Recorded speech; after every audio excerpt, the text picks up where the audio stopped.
जय हनुमान ज्ञान गुण सागर, जय कपीस तिहु लोक।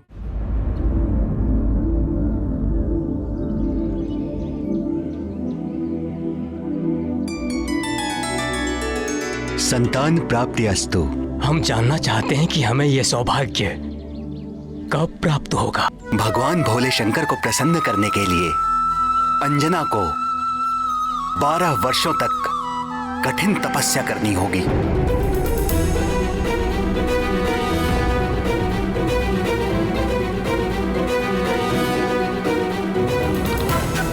यहां से दक्षिण में त्रिलिंग देश में वेंकटाचल नामक पर्वत है, जिसे वाराह क्षेत्र भी कहते हैं।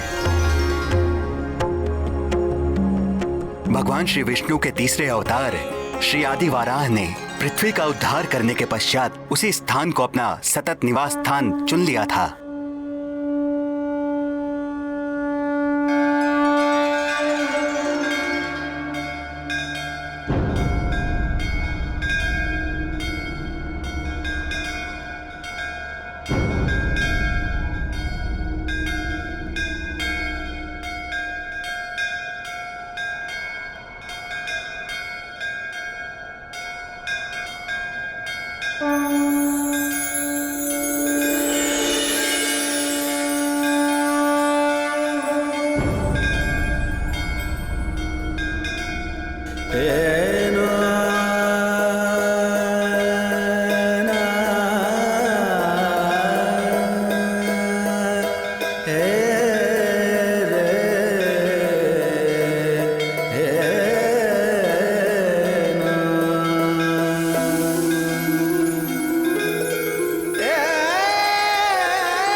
कल्याण वस्तु।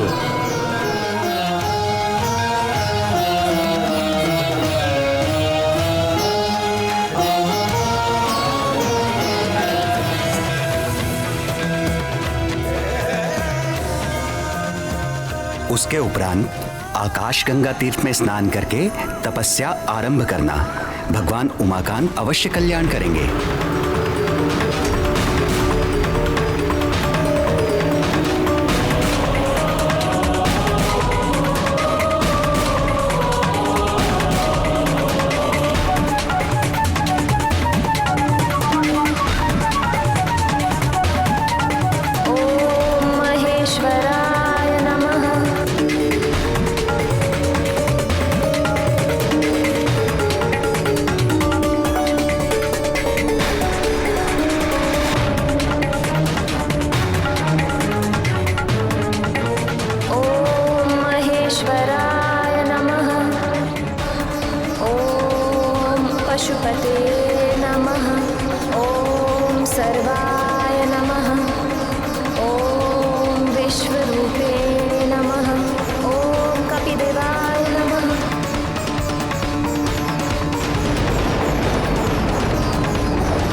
पशुपते नमः।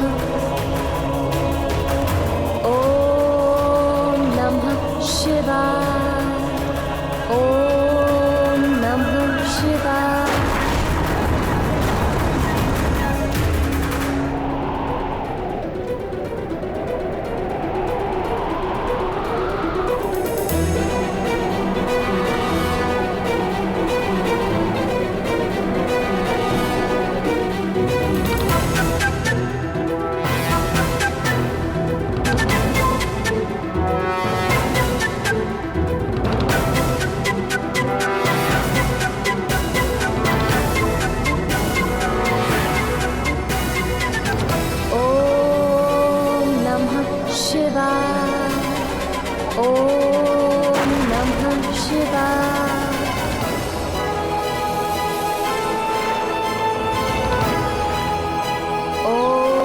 पशुपते नमः।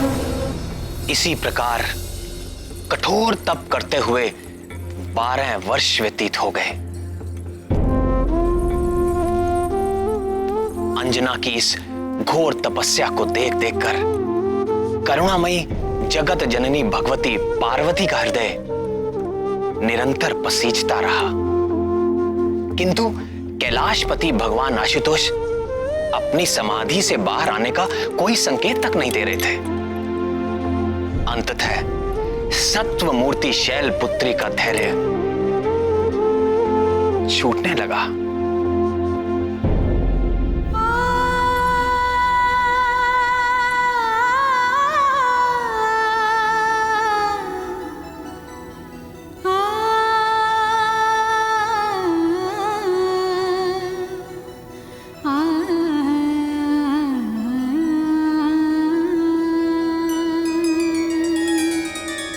हे शशि शेखर, आंखें खोलिए।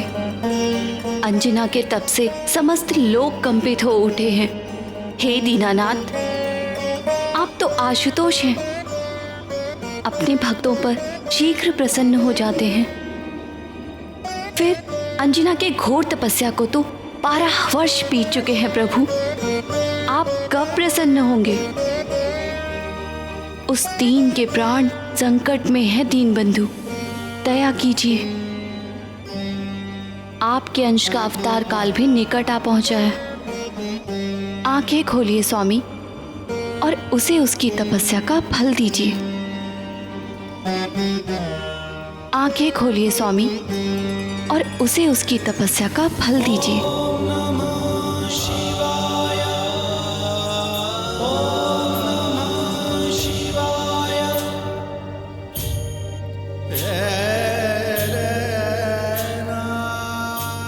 अभी नहीं करुणामयी, अभी एक परीक्षा शेष है।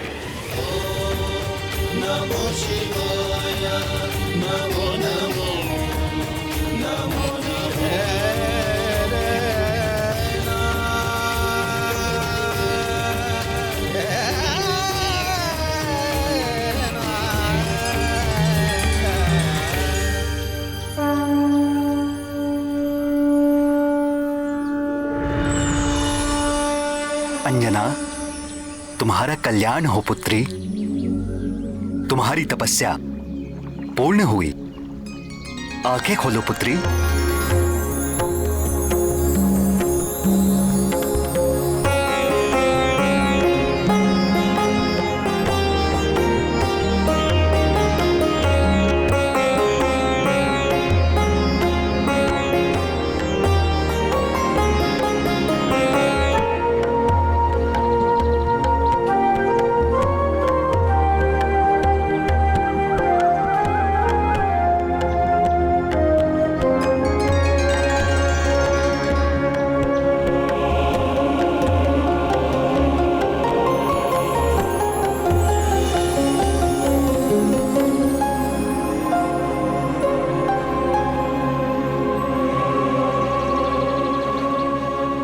पुत्री, आगामी श्रावण कृष्ण पक्ष की त्रयोदशी को देवाधिदेव महादेव साक्षात तुम्हें दर्शन देंगे और आशीर्वाद प्राप्त होगा। उनके स्वागत का प्रबंध करो पुत्री। और ध्यान रहे पुत्री, भगवान भोले शंकर के सत्कार में कोई त्रुटि ना होने पाए।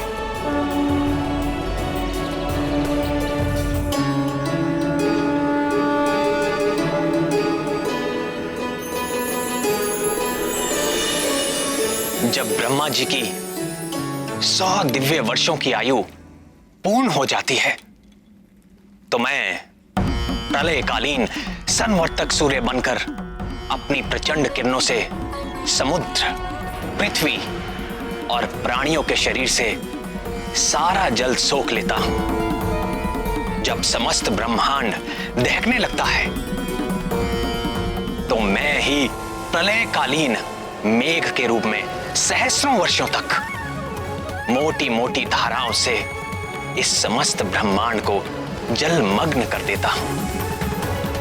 तब पृथ्वी जल में विलीन हो जाती है, जल तेज में, तेज वायु में, वायु आकाश में और आकाश अहंकार में लीन हो जाता है, अहंकार महतत्व में और महतत्व मूल प्रकृति में लीन हो जाता है।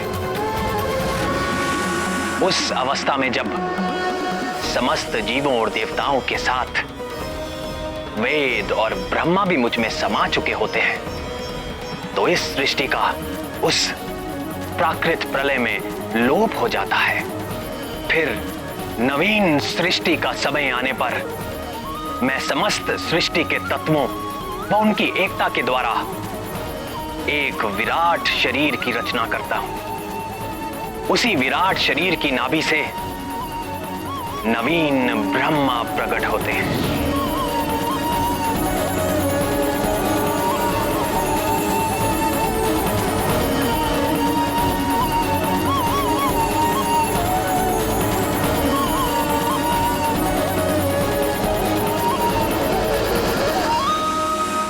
अगली प्राकृत सृष्टि के आरंभ में प्रिय हनुमान ब्रह्मा बनकर अपने इस जन्म में अर्जित ज्ञान, विज्ञान और मेरी प्रेरणा के आधार पर वेदों व पुराणों को धारण करेंगे। तत्पश्चात रजोगुण का आश्रय लेकर संकल्प शक्ति मात्र से सृष्टि कार्य में संलग्न होंगे और भू, भुवा और स्वः नामक त्रिलोकी की रचना करेंगे और फिर प्रजापतियों के माध्यम से वृक्षों, पशु पक्षियों, मनुष्यों की सृष्टि के साथ देवता, पितर, असुर, गंधर्व, अप्सरा आदि की देव सृष्टि भी करेंगे। यन्नाभि पद्म भवनादहमासमीक्ष्य लोकत्रयोपकरणो यदनुग्रहेण तस्मै नमस्त उदरस्त भवाय योग। अपने आराध्य श्री राम के गुणगान और उनकी सेवा के अतिरिक्त महाबली हनुमान के हृदय में और कोई अभिलाषा नहीं। उनके लिए सारा संसार सिया राममय है।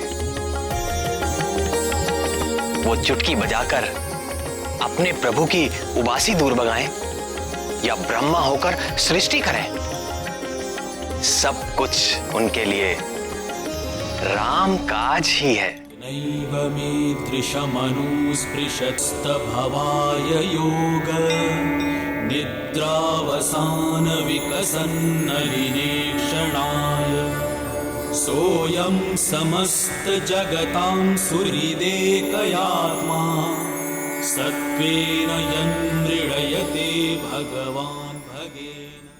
हनुमान जी की इतनी महिमा सुनकर मेरे मन में उनके बाल लीला सुनने का चाव और बढ़ गया है। किंतु प्रभु, उसके पहले उनके जन्म की कथा तो पूरी कीजिए। भगवान भोलेनाथ ने कब और कैसे अंजना को आशीर्वाद देके उसकी मनोकामना पूर्ण की, थोड़ा विस्तार में बताइए ना प्रभु। हाँ श्याम सुंदर, महादेव ने माता पार्वती से कहा था कि वो एक और परीक्षा लेना चाहते हैं। फिर क्या हुआ?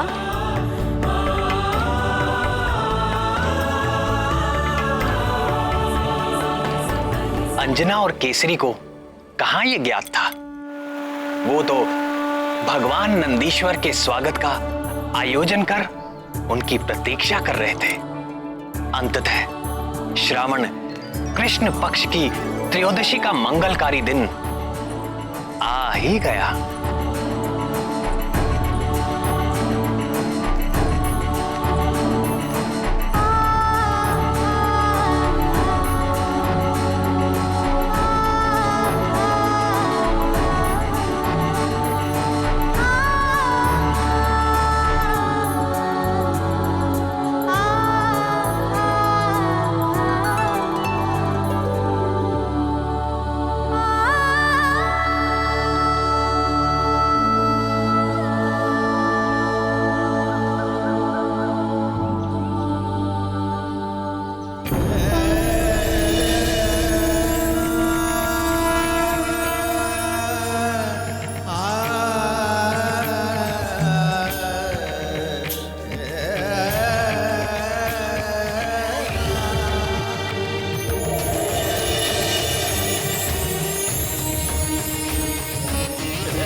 प्रातः से संध्या हो गई, किंतु भोलेनाथ अभी तक नहीं आए। भक्ति भिक्षाम देहि, भवति भिक्षाम देहि, भवति भिक्षाम देहि।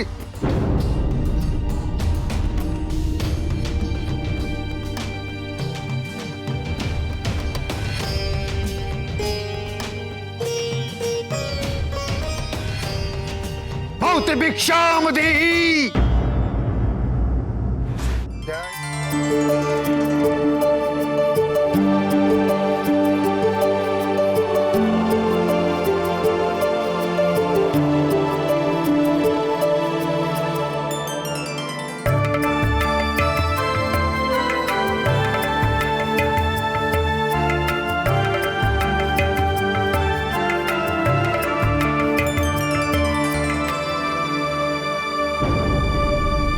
क्या इस बूढ़े के साथ उपहास कर रही हो?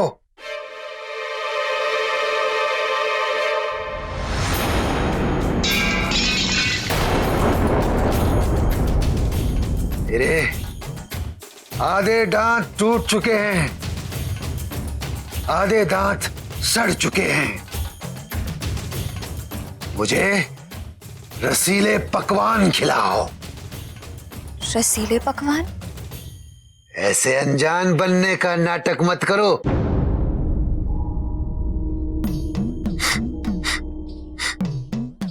तुम्हारी रसोई में 56 भोग पकाए गए हैं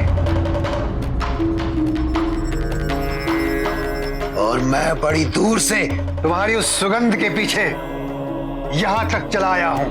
मैं वो भोग लगाए बगैर तुम्हारे द्वार से नहीं जाने वाला हूं।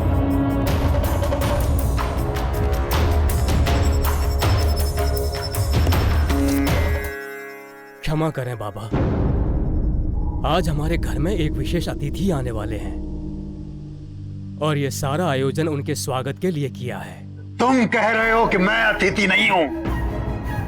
मैं बूढ़ा, दरिद्र, करूप हूं, इसलिए वो अतिथि नहीं होता जिसको न्योता देकर बुलाया जाए। अतिथि वही होता है जो बिना बुलाए किसी भी तिथि में चला जाए। नहीं नहीं बाबा, मेरी बात का अर्थ यह था कि ये सब हमारे इष्ट नहीं, अनिष्ट होगा तुम्हारा। मेरे समान बूढ़े दरिद्र भूखे को भोजन न करा के कोई भी इष्ट प्रसन्न नहीं होने वाला। बोलो, कराते हो 56 भोग? तो मैं चला।